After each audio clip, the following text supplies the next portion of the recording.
Assalamualaikum warahmatullahi wabarakatuh. Perkenalkan, saya praktikan Vito Zuhud Abdillah dengan NIM A420210010. Di sini saya hendak mempresentasikan hasil observasi dengan 3 responden tentang sanitasi lingkungan. Sebelum itu, saya akan membahas terlebih dahulu tentang definisi sanitasi lingkungan. Yang pertama adalah perilaku yang disengaja untuk mencegah manusia bersentuhan secara langsung dengan kotoran dan bahan sisa seperti limbah. Yang kedua adalah status kesehatan suatu lingkungan yang mencakup perumahan, pemukiman, pembangunan, pembuangan kotoran, penyediaan air bersih, dan lain sebagainya. Telah dilaksanakan observasi lingkungan di sekitar Waduk Cengklik yang berlokasi di Desa Ngargorejo, Kabupaten Karanganyar pada Selasa, 14 Desember 2021 dengan 3 narasumber yaitu Bapak Budi, Ibu Hartini, dan Mbak Ana. Setelah dilakukan observasi pada 3 responden, didapat kesimpulan sebagai berikut. Poin pertama adalah kebiasaan mencuci tangan dan menggunakan masker. Dari ketiga responden, keseluruhannya telah menerapkan kebiasaan mencuci tangan dan menggunakan masker. Dalam lingkungan keluarga pun sudah menerapkan hal tersebut. Poin kedua adalah kebiasaan menggunakan alas kaki. Dari ketiga responden, keseluruhannya telah menerapkan kebiasaan menggunakan alas kaki. Dalam lingkungan keluarga pun sudah menerapkan hal tersebut. Poin ketiga adalah kebersihan kuku. Dari ketiga responden, keseluruhannya telah menerapkan kebersihan kuku. Dalam lingkungan keluarga pun sudah menerapkan hal tersebut. Yang keempat adalah formulir observasi sanitasi air bersih lingkungan. Dari ketiga responden sudah menggunakan toilet pribadi dan tidak lagi menggunakan jamban. Namun, sistem sanitasi air bersih belum cukup bagus dikarenakan ketiganya masih mengandalkan air sumur untuk MCK dan sumber air tersebut memiliki radius yang dekat dengan pemotongan ayam dan sawah, serta saluran pembuangan yang dekat dengan sumur. Dan terkhusus responden Bapak Budi, sumber airnya dekat dengan kamar mandi, tapi dirasa sudah cukup aman dalam artian memiliki saluran pembuangan yang berbeda jalur. Yang kelima adalah formulir observasi air bersih. Untuk responden Ibu Hartini dan Mbak Ana, memiliki kualitas sirkulasi air yang belum cukup bersih dikarenakan masih terdapat gangguan pada sistem perpipaan dan mengandalkan air kemasan dan air galon untuk kebutuhan konsumsi sehari-hari. Dan untuk responden Bapak Budi, tidak terdapat masalah sambungan pribadi dan gangguan pada sistem perpipaan sirkulasi air. Dan menurut penuturan beliau, tidak ada potensi pencemaran dari saluran air di rumahnya.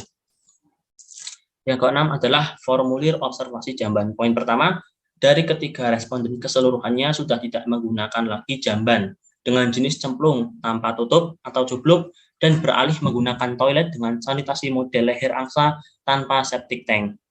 Poin kedua adalah analisis potensi pencemaran biotik. Dari ketiga responden, keseluruhannya memiliki risiko pencemaran yang tinggi karena lubang penampung kurang dari 10 meter dari sumber air bersih. Letak lubang atau resapan lebih tinggi dari sumber air bersih, dan lantai jamban tidak rapat, sehingga memungkinkan serangga atau hewan kecil lainnya bisa masuk ke dalam toilet dan menimbulkan bau. Yang ketujuh adalah formulir saluran pembuangan air limbah. Dari ketiga responden, keseluruhannya memiliki resiko pencemaran yang rendah. Namun, untuk responden Bapak Budi memiliki masalah dalam saluran pembuangan air limbah yang menimbulkan genangan, yang mampu menyebabkan kelembaban pada daerah tersebut dan menyebabkan tumbuhnya lumut pada daerah tersebut yang menyebabkan daerah sekitar menjadi licin. Berikut dokumentasi kegiatan observasi dan sanitasi lingkungan dengan responden Bapak Budi. Di sebelah kanan ada saya, kemudian ada Hernandito, dan sebelah kiri ada responden Bapak Budi, selanjutnya ada Taza.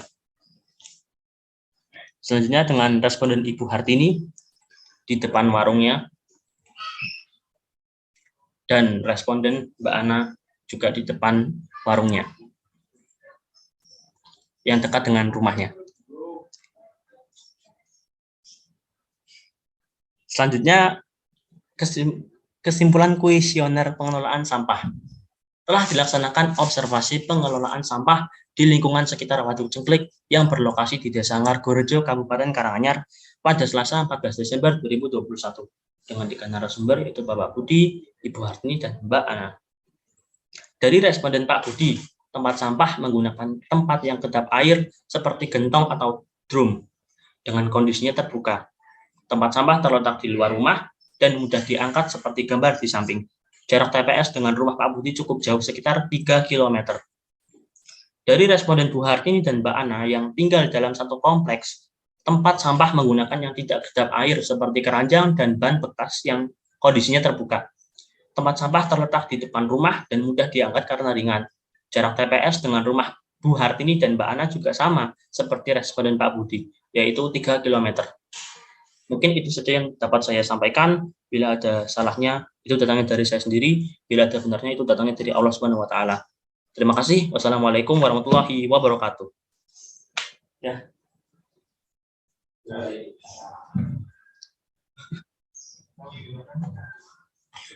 Kirim ke WA dulu ya.